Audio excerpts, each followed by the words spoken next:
Welcome to this edition of the IFS Zooms In with me, Paul Johnson. Today I'm joined by my colleague Rob Joyce, Deputy Director here at the IFS, to talk about the UK welfare system and in particular the way that it has adapted or not adapted to COVID-19 and the new circumstances we face. There has been a huge amount of analysis of the furlough schemes that we've seen over the last 7 or 8 months, but rather less on the welfare system as it affects working age people. And actually, as we'll discover, we spend more, significantly more on that than we do on the furlough scheme this year, and more than we have ever before, partly as a result of changes that have been made to working age welfare this year and partly because of the increased demands on it.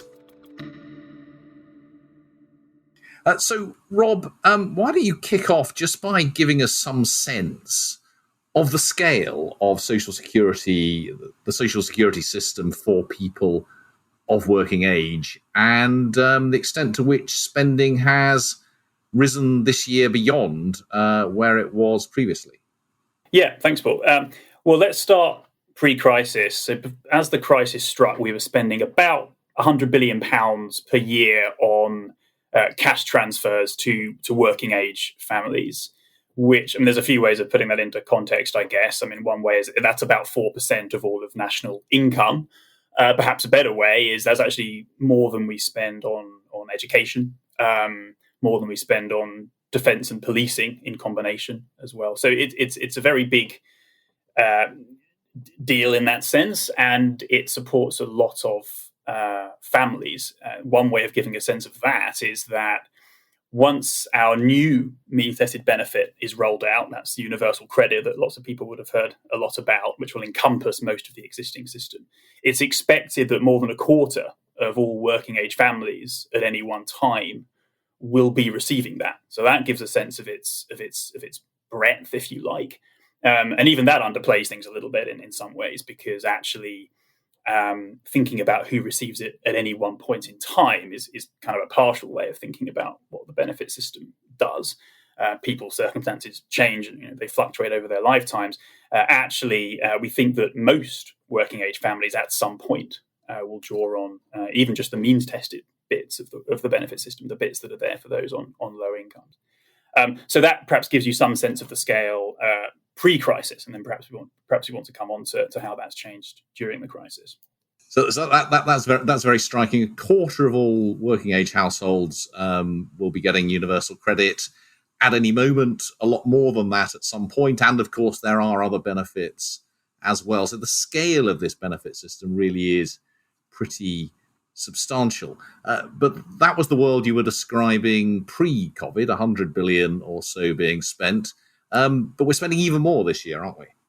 Spending this year is going to be more like 130 billion pounds as opposed to the 100 billion pounds that I mentioned pre-crisis. So, I mean, that is a huge change. That is really, as so many of the economic time series that we've got used to seeing the last few months, completely out of kilter with anything you normally see if you plot what happens over time.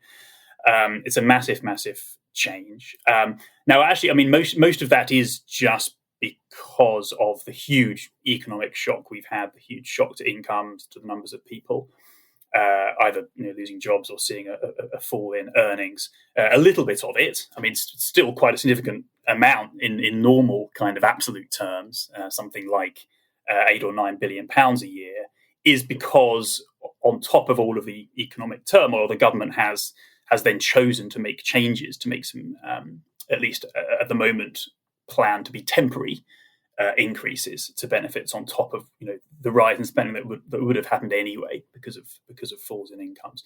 So you put all that together, yes, you've got a huge increase in the amount that we're currently spending on benefits compared to just a few months ago. Okay, well, let's break that down into those two component parts. So part of it is that we've got more people on benefits because they've lost their jobs or their earnings have fallen. Do we know much about who those people are?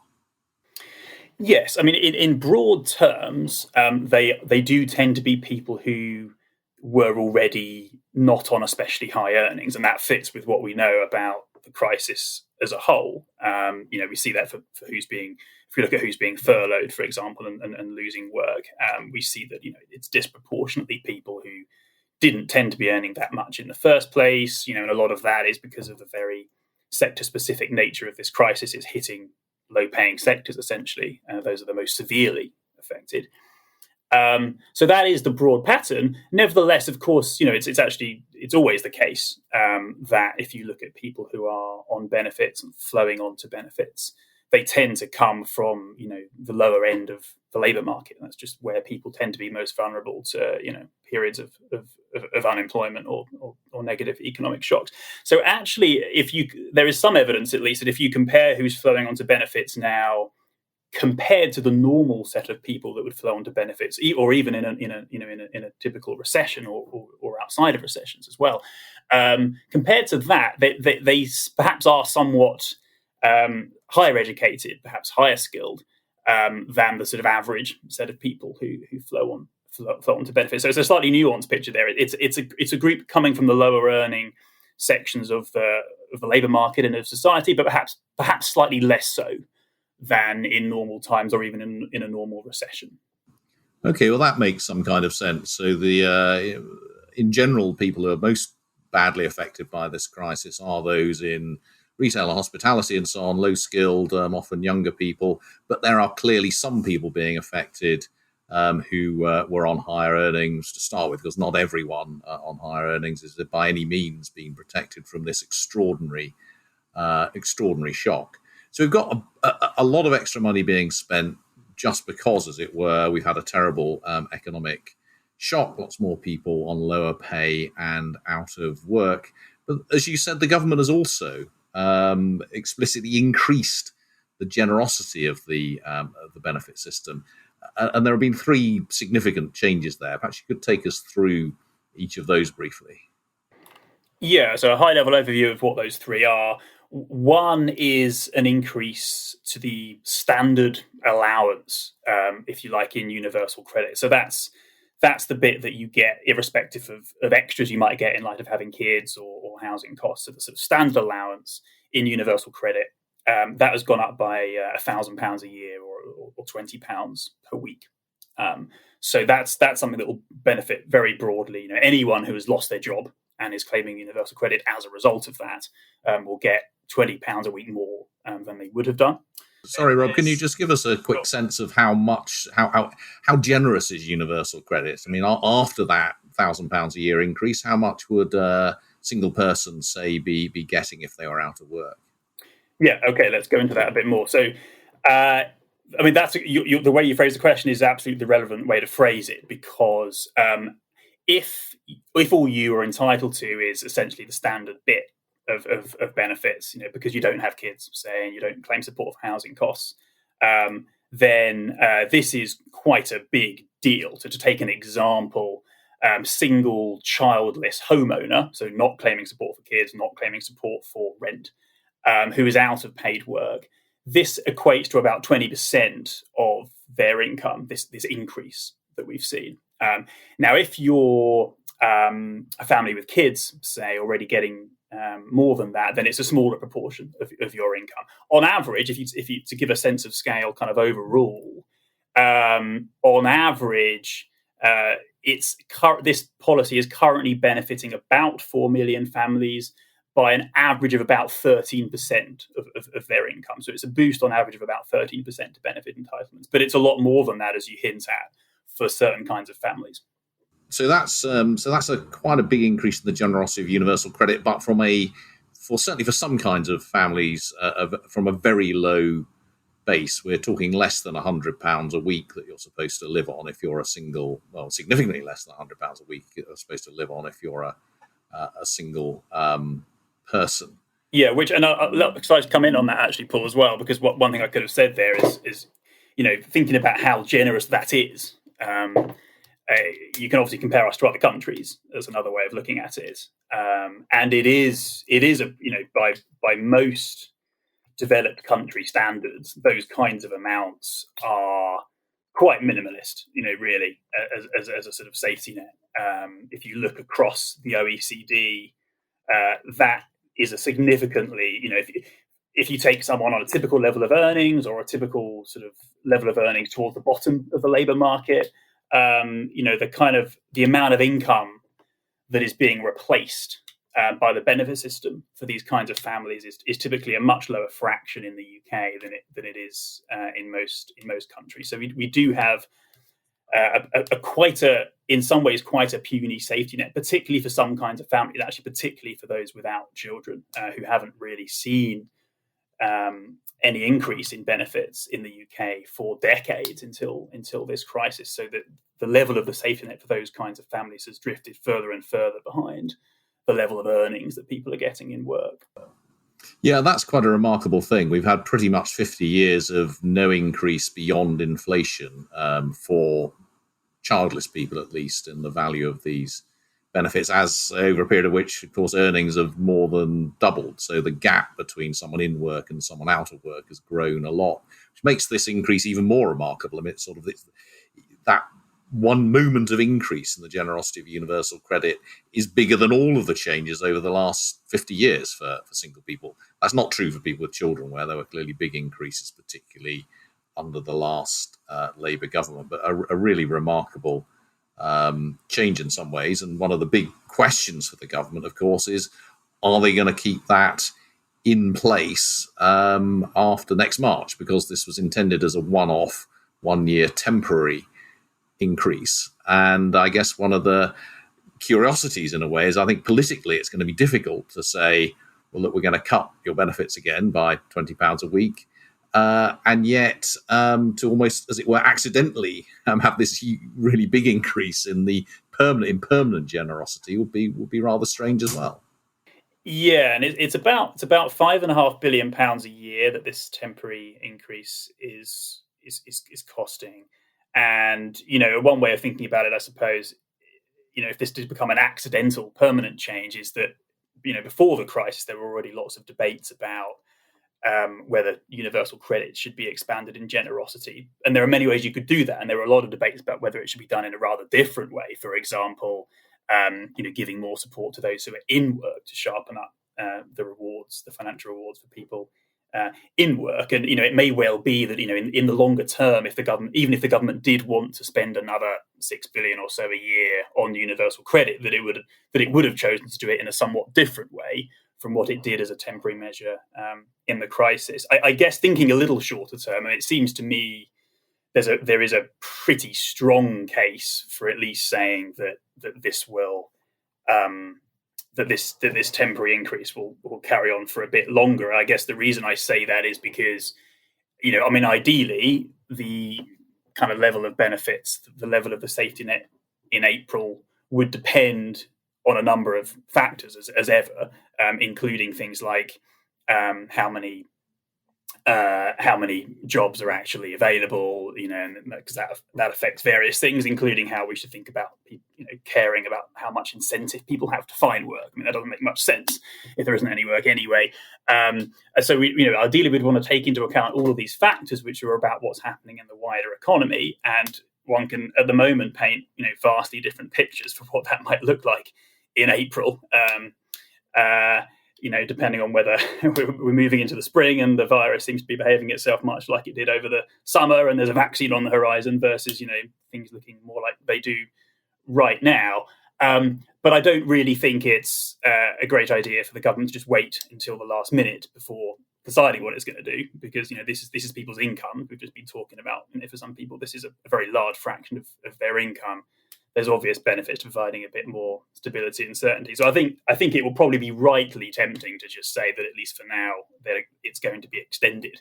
It's difficult, I think, to leave that kind of thing really to the last minute. And that's one of the difficulties that, of course, families on these benefits are facing. They don't know at the moment really whether they'll be cut in the spring. But that's the biggest of the changes to the benefit system that we've seen.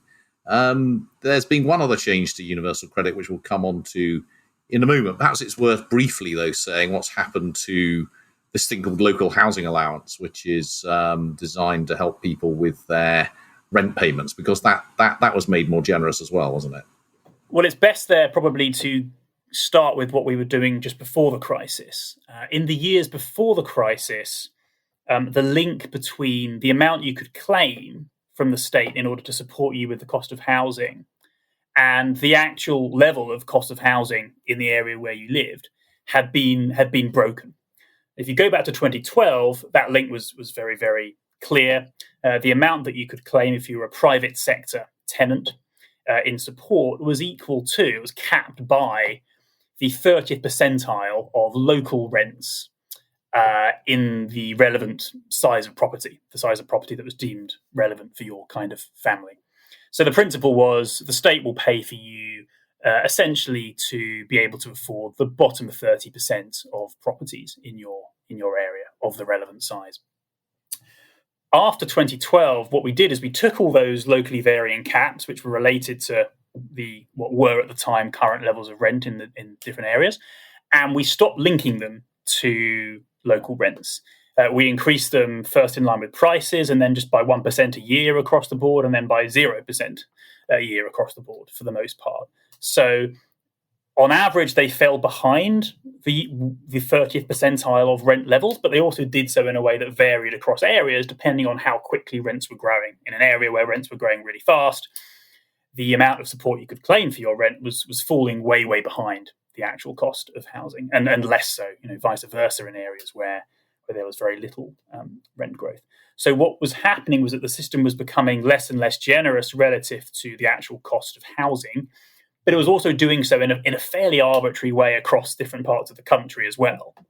Because, for example, last year there were areas that had higher rent levels than other areas, but where you could still claim less in support for housing, simply because these different housing benefit caps were not based on current rent levels in different areas. They were based on historical rent levels.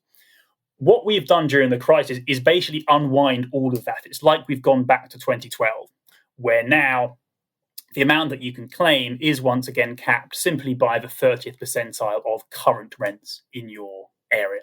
So we've really unwound a whole bunch of cuts, increasing the generosity of the system on average for sure, and also in a very real sense, re-rationalizing a little bit, treating different areas in a somewhat more rational way, depending on what their actual current housing costs are, rather than their historical ones.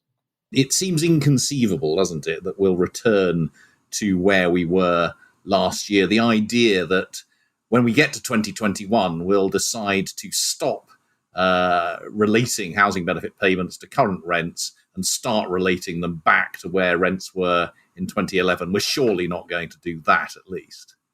Yeah, exactly. I think that's right. And of course, that's kind of a useful thought experiment, isn't it? Because that's a kind of another way of saying it was a bit silly in the first place. In general, if you've got a policy and you think, if I designed this from scratch, would it be totally different? And the answer is yes. It's probably not a great policy in the first place. And in a way, this crisis has perhaps highlighted that. But no, I think you're right. It would look particularly odd to go back to where we were. That's a very good way of putting it. And then there's a third. Actually, is worth just saying on that housing benefit point that again, this is incredibly important because we spend over £20 billion a year on housing benefits. So these are very, very large sums on just one aspect of the benefit system.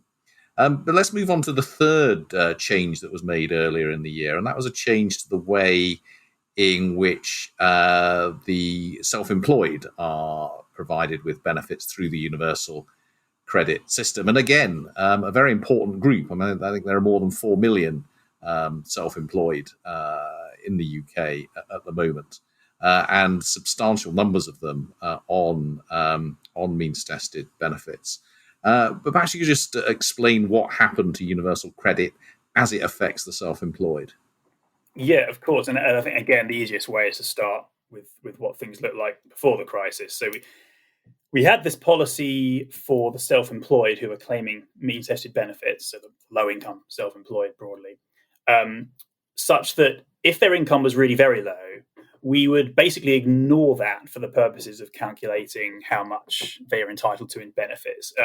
And instead, we would treat them as though they were earning what they would be earning if they were an employee on the minimum wage. That was essentially the principle. So The idea being that if in fact you are self-employed and earning less than that, you're not sort of you're not compensated by the benefit system to the degree that you would be without this policy, because you're treated as though your income is actually higher.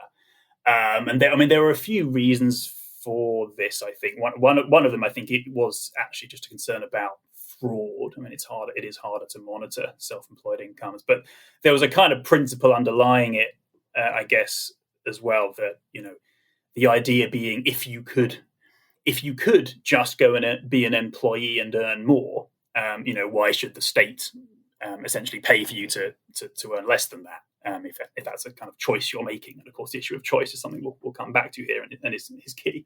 But that's how the system did work. And so what's happened in the crisis is that so-called minimum income floor, the assumed amount that you're sort of treated as though you are earning, even if you're not, that's been abolished. So now, if you are self-employed and you are making next to nothing, you get benefits on that basis, essentially pretty much the same as you'd get if you were just unemployed.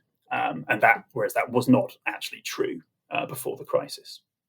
And as we speak, we're expecting this policy to be reversed as of Friday the 13th of November, although by the time this is broadcast, of course, the government may have changed its policy. And I think what I take from what you're saying is that whilst there is, in the long run, a pretty good case for having something like the minimum income floor, because you want to prevent fraud and you want to prevent people saying they're self-employed as a way of avoiding looking for work requirements or not looking or not getting the kind of job that they could. So in the long run, there is a case for something like the minimum income floor. But in the short run, given there aren't really any jobs around, and if there was a case for making this change in April, there's still a case now. It should probably continue to be suspended after the 13th of November, but reinstated perhaps next April or whenever the pandemic finally recedes. Yeah, I think I would broadly agree with that. I mean, I think longer term, there is, as you say, some case for something of this form, something like a minimum income floor. I think if we were getting into the weeds, which I suggest we don't, there are some changes we would suggest making to it. But yes, whereas shorter term, as you say, the issues seem very different. It's probably, when there are no, to take the extreme example to make the point, if there are just no employee vacancies, then really, people who are self-employed and making nothing, it makes more sense to think of them like the unemployed, really, because the point is there just isn't a way for them to go and earn more at that moment. And so you would really want the benefit system to treat them more like the unemployed, not like an employee who's earning the minimum wage. So yeah, if there was a case for suspending this before, I think there's a very good case now, and particularly given we're going back into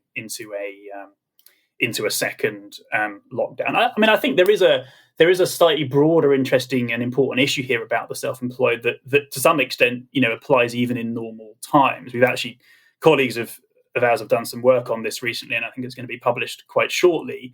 Even in normal times, it's legitimate and important to ask, for those people who are self-employed and not earning much, who are they? And why are they not earning much? And what is their situation?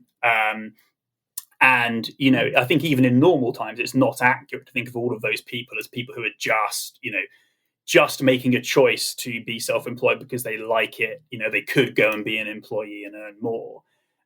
There's actually quite good evidence that even in normal times, some significant fraction of the self-employed, the low-income self-employed, are in that situation because it is like a kind of intermediate status, really, between unemployment and employment. Some of these people are people who, it seems, if there were the opportunities there, would be in traditional employment, and because they're not there, they're in low-income self-employment. So I think that does complicate how we should think about policies like the minimum income floor, even in the longer term.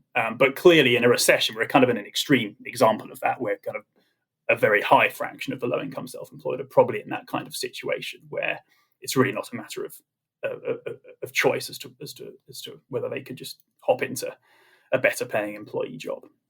So one of the things clearly the government has done over the last 7 or 8 months has been introduce this furlough system, which provides very high replacement rates for people who are laid off. They get 80% of their previous salary, which is incredibly different to what the working age social security system has done up till now, where we have a really quite miserly system. If you lose your job, you get this very basic means-tested benefit, which bears no relation to your previous earnings, and anyone on average earnings or above would see a very sharp drop in their living standards. And that's very different, actually, to what many other, particularly Western European countries, do, where they have the so-called social insurance systems, which mean that if you lose your job, at least for a period of time, you can get quite high replacement rates, quite high fractions of your previous earnings, just through their benefit system.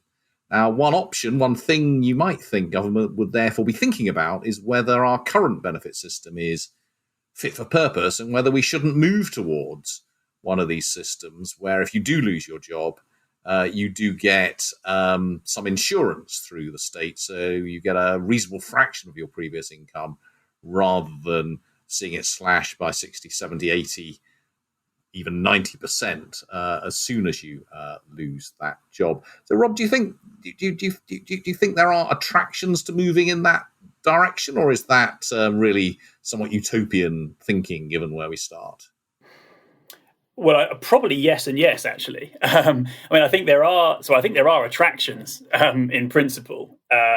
What some of these European countries have is, in many ways, very advantageous. As you said, if you have a system which is essentially is able not just to provide a kind of minimalist absolute floor on your income, but to actually insure you in a more meaningful way against a shock by essentially preserving something like your previous position in society. Preserving your ability to meet the kind of spending commitments that you had taken on in light of your previous income, your mortgage and that kind of thing. Then a system like some of the continental ones is clearly better set up for meeting that kind of challenge than ours, where essentially what you get if you fall out of work is this sort of fairly minimalist absolute floor, and it bears very little relation to, or normally no relation to, what you were earning before. So I think there are certainly appeals. I mean, there are other appeals as well, by the way, including, I think, perhaps sort of kind of political economy advantages that people often talk about of, a system like that perhaps is easier to get everyone feeling bought into the system if they all feel like it can provide them with some genuine insurance in times of hardship, and when they're making social security contributions, they feel like they might get some of that back in a meaningful way later. So yes, I do think there are appeals. I mean, before we talk about the practical issues involved of moving towards any kind of system like that, I mean, I should say as well that there are inevitably trade-offs here too. There are downsides, certainly, of relying solely on that kind of system, because in the end, clearly we do want an actual safety net of some kind for people, irrespective of what they've done in the past. It's always the case. It's always going to be the case that there are people who we want to support because they are in clear need, even if they haven't paid into the system in the past or over some particular period in the past. And so there's always a temptation, at the very least, and other countries do this, of course, to top up a sort of contributory system with something more like what dominates our system, which is just a means-tested system where if you are on a low income now, we don't really ask any questions or care about what you've done in the past. We just give you an amount of money to try to top your income up to a certain level. So I think you can never get around the desire to want to do that to some degree as well. So that's how I would see the issues in terms of the pros and cons, if you like, of contributory systems. But perhaps we should talk about how one would actually get there as well, because that's quite complicated. We did try and bring in earnings-related benefits in the 1970s. We actually had an earnings-related unemployment benefit and an earnings-related invalidity benefit, as well as an earnings-related pension. But they got they were got rid of essentially under the Conservative government after 1979. really, I think because of this sense that if all you wanted to do was give people just enough to live on when they were unemployed or out of work, then why spend more money on people who used to be higher earners, which I think is really the point you're driving at in terms of the difficulty of making this thing last over time. Because whilst you might think this makes sense as a way of constructing a system, if you're coming in as a chancellor and you're seeing that you're giving money to formerly highly paid people who don't particularly need it to manage, and you could just turn it into a means-tested system, then the temptation is always to move in that direction. That's certainly a temptation to which we have fallen foul over the last 50 years. I think another point to make there is, what happens when society changes? One of the reasons why we moved away, or why we moved towards more and more means testing, is because new demographic groups, say, popped up in much greater numbers, like single parents, for example, who hadn't made the contributions that would have given them a lot of entitlement under a contributory system, but we wanted to support them. And unless you can anticipate all of those kind of changes in advance when you set up a contributory system, when you say people are going to pay X% in when they're in work, and then as a result they'll get X% if they fall out of work, unless you can anticipate all the changes that are going to happen in the future, which are going to, change the proportion of people who fall out of work and need support, for example, then the system won't continue to support the people you really want to support, and it won't continue to pay for itself. And so it'll start getting unpicked, I think, as a result of that. So I think it is very difficult to sustain it, particularly in a sort of fast-moving society, I guess. Yeah, and I think we are always prisoners of history, and looking at other countries' experiences might show us something that works better than what we've got, but it doesn't necessarily mean we can get from here to there. And I think it probably also reflects differences in, I don't know if national character is the right word, but political institutions and expectations about the levels of, to use a continental phrase, social solidarity that people are willing to engage in. And those are the sorts of things that are only built over significant periods of time. They're not things that can be imposed from above. But anyway, we've wandered far and wide in this particular podcast, from the details of the minimum income floor for the self-employed to the huge views across different social security systems and the pros and cons of means testing as against social insurance systems. We could spend hours more on any of that, but I think probably for our listeners, it's time that we wrapped up. We will no doubt come back to some of these issues in future editions. If you did enjoy this episode, please do hit subscribe and rate us. And you can always stay on top of our latest work by visiting www.ifs.org.uk. Stay well, and we look forward to speaking to you again soon.